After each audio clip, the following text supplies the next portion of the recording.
पाकिस्तान तहरीक इंसाफ तरफ जाते हुए दिखाई दे रही है। पहले कह रही थी कि एस्टेब्लिशमेंट से हमने किसी कीमत मुज़ाकरात नहीं करने, पहले एस्टेब्लिशमेंट के खिलाफ कुछ और बयानियां पेश किया जाता रहा। अब मुज़ाकरात में तब्दीली, अब मुज़ाकरात के बारे में ये जो उनका नया बयानिया सामने आया है, इसको आप क्या कहेंगे? देखिए, पीटीआई की जो हिकमत अमली है वो खुद उसका मुंह चढ़ा रही है। वो कभी तो गिरेबान से पकड़ लेते हैं और कभी पाँव पड़ जाते हैं। समझ नहीं आती उनको शायद कि करना क्या चाहते हैं वो। लिहाजा कभी तो वो धमकियाँ देने पर उतर आते हैं फ़ौज को, कभी वो फिर उनसे बातचीत करने की बात करते हैं, कभी वो धमकाते हैं आर्मी चीफ़ को, फिर उसको ख़त लिखने की बात करते हैं।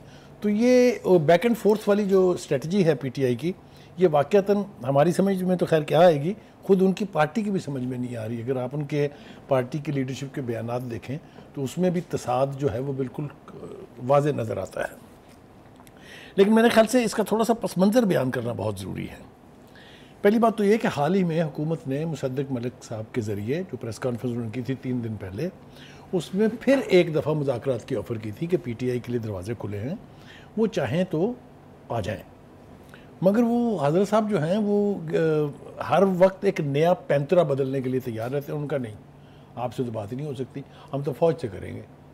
खान साहब कह रहे हैं हमारा मैंडेट चोरी किया जिन जमातों ने, हमसे मुज़ाकरात देखें ना, ये तो वो इल्ज़ामात हैं जिनकी अभी तस्दीक होना बाकी है। अभी ट्रिब्यूनल्स के फैसले नहीं आए हैं, अभी ये प्री जज नहीं कर सकते आप किसी को भी।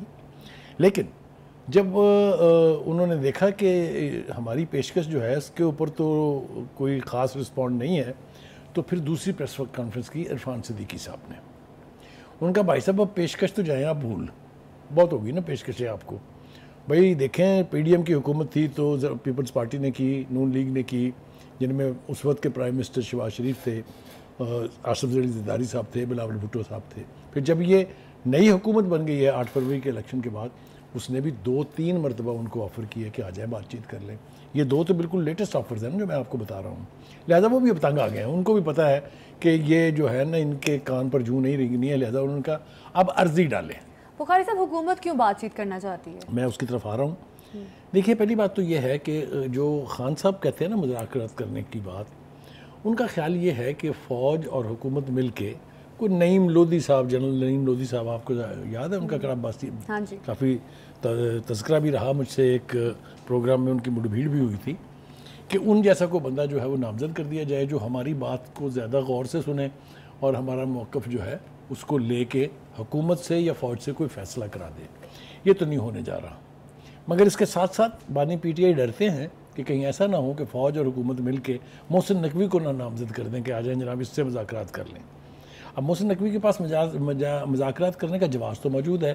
भाई वो फ़ौज के भी नुमाइंदे समझे जाते हैं, हाँ, वो इलेक्टेड सेनेटर भी हैं, उन्हें पीपल्स पार्टी और नून लीग ने मिल के सेनेटर बनवाया था, और अब वो वज़ीर दाखिला भी हैं। तो उनसे ज़्यादा रेलिवेंट आदमी कौन होगा? लेकिन बानी पीटीआई मेरे ख्याल से उनका नाम भी सुनना शायद पसंद नहीं करते। बुखारी साहब, मेरा ख्याल है कंक्लूजन निकाला जा सकता है, अगर हुकूमत से नहीं मुज़ाकरात करना चाह रहे खान साहब, फ़ौज से करना चाह रहे हैं, तो मेरा ख्याल है अगर मुज़ाकरात की तरफ जाया जाए तो इसमें कुछ, देखिए मैं आपको वाज़े तौर पे बता रहा हूँ कि फ़ौज ने एक दफ़ा नहीं बल्कि निसफ दर्जन मरतबा कहा है, हम सियासी लोग नहीं हैं, हम आपसे सियासी मुज़ाकरात नहीं करेंगे। आपने अगर मुज़ाकरात करने हैं तो आप हुकूमत वक्त से करें, हुकूमत वक्त हमें जो कहेगी हम उसके मुताबिक एक्ट करेंगे। इसमें तो कोई ख़राबी नहीं है ना। लेकिन इसके अलावा जो ख़तरात है ना, उसकी तरफ मेरे ख्याल से थोड़ा सा इशारा करना बहुत ज़रूरी है। पहली बात तो ये है कि फ़ौज ये वाज़े कर चुकी है कि 9 मई के जो मुजरमान हैं उनके साथ कोई रियायत नहीं होगी। ये बात भी बिल्कुल वाज़े हो चुकी है कि खान साहब के ख़िलाफ़ भी अब 9 मई के हवाले से 12 मुकदमात कायम हो गए हैं।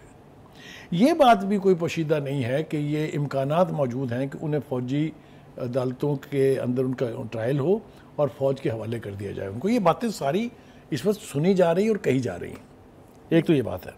दूसरी बात यह है कि थोड़ा सा गिला तो आप नहीं कह सकते, लेकिन बावर कराने की ज़रूरत है कि फ़ौज ने अगर 9 मई के मुजरमान के हवाले से पहले से केसेस चला के कुछ फ़ैसले कर दिए होते तो मेरे ख़्याल से अब तक बात किसी न किसी लॉजिकल एंड की तरफ चल चुकी होती। मगर फ़ौज जो है दूसरी तरफ एक और कोशिश कर रही है। वो कहती है, उन्होंने हमेशा दावा किया कि हमारे अंदर एक खुद एहतसाबी का अमल है। आपने देखा उन्होंने एक लेफ्टिनेंट कर्नल के साथ क्या सलूक किया जी। उसको 14 साल की सज़ा दी है उन्होंने फ़ौजियों को उकसाने के इल्ज़ाम में, और उनके बैजेस भी वापस ले लिए। मेरे ख्याल से किसी फ़ौजी के ख़िलाफ़ इससे कड़ी सज़ा और कोई हो नहीं सकती। इसी तरह से आपको याद होगा आदिल राजा साहब और कैप्टन मेहदी साहब जो हैं, उनके साथ भी यही हो चुका है। उनका भी कोर्ट मार्शल हुआ है, उनको भी 14 साल और 12 साल की सज़ाएँ हुई हैं, उनके रैंक्स भी वापस ले लिए गए हैं। तो कोई अब उंगली उठा के फ़ौज को ये नहीं कह सकता कि जनाब आप पहले अपना तो एहतसाब कर लें। बुखारी साहब, मिलिट्री कोर्ट्स में जिस तरह से खान साहब को अगर इन फ्यूचर, अभी तो ये बाद वाली बात है ना कि उनको मिलिट्री कोर्ट्स में कल को उनके मुकदमात वहाँ सुने जाते हैं, बात ये आ जाती है कि सियासी जमातें हमने देखा है कि अक्सर इदारों पर तनकीद करती हैं। खान साहब की पार्टी से पहले और भी बहुत सारी सियासी जमातें हैं वो तनकीद करती नहीं जब वो अपोजिशन में थी। तो ये तो कोई नई बात नहीं है, जैसे जिस तरह से खान साहब तनकीद करते रहे फौज पे, उन्होंने कहा कि ये तो हुसैन है जमहूरियत। इसमें नई बात क्या है, मैं आपकी तवज्जो उस तरफ दिलाता हूँ। जब खान साहब फौज के कंधों पे सवार होकर मसनद इक़्तिदार को पहुँच रहे थे, उस वक्त उन्हें याद नहीं था कि भुट्टो को फांसी किसने दी थी? उस वक्त उन्हें याद नहीं था कि मशरक़ी पाकिस्तान का सानिया किसने कराया था? ये अब जो मिसालें दे रहे हैं वो आपके सामने है ना, पेपर रखे हैं ना। एक शेर याद आया मुझे, अगर आप इजाजत दे तो मैं सुना दूं। बिल्कुल, शेर इस्तेमाल वो शेर है, कुछ तो मजबूरियां रही होंगी, यूं कोई बेवफा नहीं होता। तो फिर किसने बेवफाई की? एस्टेब्लिशमेंट नहीं, इमरान खान ने। देखिए, बेवफाई के बारे में अगर आप इसको किसी भी कसवटी में, किसी भी पैमाने से इसको तय करना शुरू करें तो आपके सामने दो चीज़ें आएंगी। अच्छा। एक ये कि 2011 जब आपने पहला जलसा किया, आपके पास एक सीट नहीं थी। 2013 के इलेक्शन में आपको एक सीट मिली। फिर ये कौन सा इनकलाब आ गया कि 2018 के इलेक्शन में आप इतनी सीटें जीत गए कि आप वज़ीर आज़म बन गए? आपको भी याद, कुछ तो बावर होगा, कुछ तो याद होगा आपको। बिल्कुल याद है। तो खान साहब किसी के कंधों पे आए सियासत में, माशाल्लाह। और वो कंधे जो हैं उसको खुद वो अपने लफ्ज़ों में बयान कर चुके हैं कि जनरल बाजवा का बहुत एहसान है, वो जमहूरियत के बाप हैं। जमहूरियत ने इतना कोई बड़ा जमहूरी जर्नैल मैंने अपनी ज़िंदगी में नहीं देखा। बुखारी साहब, लेकिन मैं अपनी बात पूरी करूँ इस चीज़ से कि हम तो किसी को नहीं लेकर आए, हम तो सियासत से दूर हैं। देखिए, ये इस वक्त की क़यादत कह रही है और वो ठीक कह रही है। अच्छा। मैं तो बात साबका फौजी क़यादत की है ना, जिसमें जनरल फैज़ हमीद और जनरल बाजवा थे। ये जो है ना, वो विकेट के चारों लोग तो दो तरफ खेलते हैं ना, वो चारों तरफ खेलते हैं।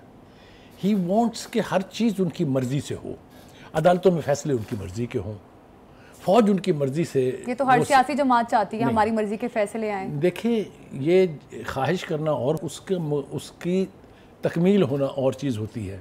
अदालतों के फैसले की मैं अगर आपको नज़ीरें देने बैठूंगा तो प्रोग्राम का पूरा वक्त गुजर जाएगा। अच्छा। ये बात अब बिल्कुल रोज़े रोशन की तरह वाज़ेह है कि सहूलतकारी अदालतों से हुई है खान साहब की, और बेपनाह आउट ऑफ द वे जाके हुई है। मैं आपको अगर याद दहानी कराना शुरू करूं तो आप शुरू हो जाइए पनामा से और आप आगे बढ़ते जाइए। जितने केसेस इनके सियासी मुखालफिन के ख़िलाफ़ थे, उनकी क्या बुनियाद थी और किस बुनियाद पर इनके ख़िलाफ़ केसेस ख़त्म हुए हैं, ये एक बहुत बड़ा तारीख़ का तसाद है। जब पैनामा लीक्स का केस चल रहा था तब तो नून लीग भी बहुत सारी चीज़ें बोलती थी अदालतों के बारे में। निकला नहीं, फिर निकला क्या, ठीक बोलती थी ना, इसलिए कि आपको अकामा तख्लीक करना पड़ा उनको सज़ा देने के लिए। पनामा में कुछ नहीं था, फ़र्क है ना। तो कहने का मतलब ये है कि वो हुकूमत से मुज़ाकरात करने की तरफ कभी इंडिया देते हैं कि हाँ हम करेंगे, कभी वो कहते हैं मैं सिर्फ फ़ौज से मुज़ाकरात करूँगा, कभी वो कहते हैं मैं किसी से भी नहीं करूँगा। तो एक अजीब व गरीब किस्म की उनकी स्ट्रेटजी है कि वो विकेट के चारों तरफ खेलने के चक्कर में ना ही वो इस किनारे लग रहे हैं ना ही उस किनारे लग रहे हैं, बीच में बात जो है वो फंसी हुई है। ये तो हो गया जनाब उनकी स्ट्रेटजी के बारे में। और बहुत सारी बातें हैं। सॉरी, एक तो ये आजकल का जो मौसम है उसमें गला वाला ख़राब जो है वो रहता है। बुखारी साहब, मुज़ाकरात की वो जो चीज़ें हैं, मुतालिबात, वो भी पेश कर दिए हैं कि मेरे मुतालिबात ये होंगे कि हमारा मैंडेट जो चोरी किया गया है वो वापस किया जाए। फिर उन्होंने कहा है कि गिरफ्तार दुनिया के कोई मुज़ाकरात प्री कंडीशंस के साथ नहीं होते हैं, और सियासी मुज़ाकरात तो प्री कंडीशन के साथ बिल्कुल नहीं होते। आप लाख अपने मुतालबात सामने रख दें, बात होती है गिव एंड टेक की। मैंने कल भी कहा था कि politics is a game of give and take and a game of compromise. आपकी मर्ज़ी के मुज़ाकरात नहीं हो सकते, ना उसका नतीजा आपकी मर्ज़ी का निकल सकता है। आ जाइए जनाब, वो अदलिया की बात हो रही थी। हाँ जी। तो अदलिया में एक जज साहब ने गलती से एक आधा फैसला इनके ख़िलाफ़ कर दिया, वो आज तक उनको नहीं भूल रहा है। वो जो चीफ जस्टिस हैं इस्लामाबाद हाई कोर्ट के आमिर फ़ारूक साहब, उनके गले आए हुए हैं। वो कहते हैं कि जनाब आपने मुझे टेरियन केस में फंसाना चाहा था, आपने जुडिशल कॉम्प्लेक्स में जो मुझे उठाया गया था उसको जस्टिफाई करार दिया था, बेपनाह तावीलात उन्होंने दी है कि मेरे केसेस आप ना सुने। आपको याद होगा जो आखिरी केस हुआ था उसमें जस्टिस आमर फारूक ने कहा था कि ये कोई जवाज़ नहीं है कि मैं आपके केसेस ना सुनूं। क्यों? तो कहने का मतलब ये है कि एक तरफ वो अदालत के साथ अपनी मर्जी के फैसले हो जाए तो ठीक है, जो जज कोई दूसरी तरफ का फैसला करने की कोशिश करे उसके साथ बैठे हुए हैं, क्या ही मर्जी के फैसले हो रहे हैं। आपको जेल में उस तरह की जेल जो है, चूंकि हमने ज़िंदगी में कभी किसी सियासी कैदी को नसीब होती नहीं देखी है, जहां वफूद मिलते हों, जहां पार्टी के इजलास होते हों, जहां पार्टी की लेकिन सियासी कैदी तो यही कहते हैं कि हमारे साथ वही सलूक किया जाता है जो एक आम शहरी के साथ जेल में होता है। जिस तरह से मरीम नवाज साहिबा का आपने वो देखा होगा, एक इंटरव्यू नहीं हो रहा है। उन्होंने भी कहा कि हमें फ्राइंग पैन से कपड़े इस्त्री करती थी। एब्सोल्युटली, ये भी कर रहे हैं। वो तो कहते हैं कि मेरे साथ भी वैसे ही सलूक किया जा रहा है। या अभी आज सुप्रीम कोर्ट में वीडियोस और फोटोज जमा कराई गई थी। ये अब बहस तलब मामला नहीं रहा है। इन जैसी जेल किसी सियासी कैदी ने नहीं काटी है, और मेरा नहीं ख्याल कि आने तारीख में फिर दोबारा कभी ऐसा होगा, क्योंकि जो इसके जो नताइज सामने आ रहे हैं वो मेरा ख्याल से एक इतना बड़ा सबक है हुकूमत के लिए भी और उन लोगों के लिए भी जिन्होंने ये मराहत दी हैं। अदलिया से मेरी मुराद है। कहने का मतलब ये है कि आप हर चीज़ को अपनी मर्ज़ी से करना और होने देना चाहते हैं, ये नहीं होता है। ये सियासी अमूर के लिए आपको सियासी लोगों से बात करनी पड़ेगी। आप जब तक दूसरी तरफ देखने की रवश तरक नहीं करेंगे, आप किसी किनारे आपकी नैया लगने वाली नहीं है। तो ऑल सेड एंड डन मेरे ख्याल से अभी ये टाइम है कि वो अपने सियासी ऑप्शन जो हैं उनको खोलें, और जो इस वक्त हुकूमत वक्त है उनका मैंडेट अगर चोरी का है, लेट द कोर्ट्स डिसाइड। लेकिन अगर आपने सियासी मामलात पर बात करनी है तो आपको उन्हीं से करनी पड़ेगी। I think that's for sure कि इस वक्त ये फ़ौजी क़यादत जो है ये सियासी मामलात में पड़ने वाली नहीं है। ठीक है, बिल्कुल। फ़ौज तो इस चीज़ से बरी ज़िम्मा है कि हम किसी किस्म की पॉलिटिक्स में पार्टिसिपेट नहीं कर रहे, हमारा सियासत से किसी किस्म का कोई ताल्लुक नहीं है। अब देखना ये है कि खान साहब की जो बयानिए में तब्दीली सामने आ रही है, अब क्या वो हुकूमत के साथ भी टेबल टॉक पर आते हैं या नहीं, ये तो आने वाला वक्त बताएगा।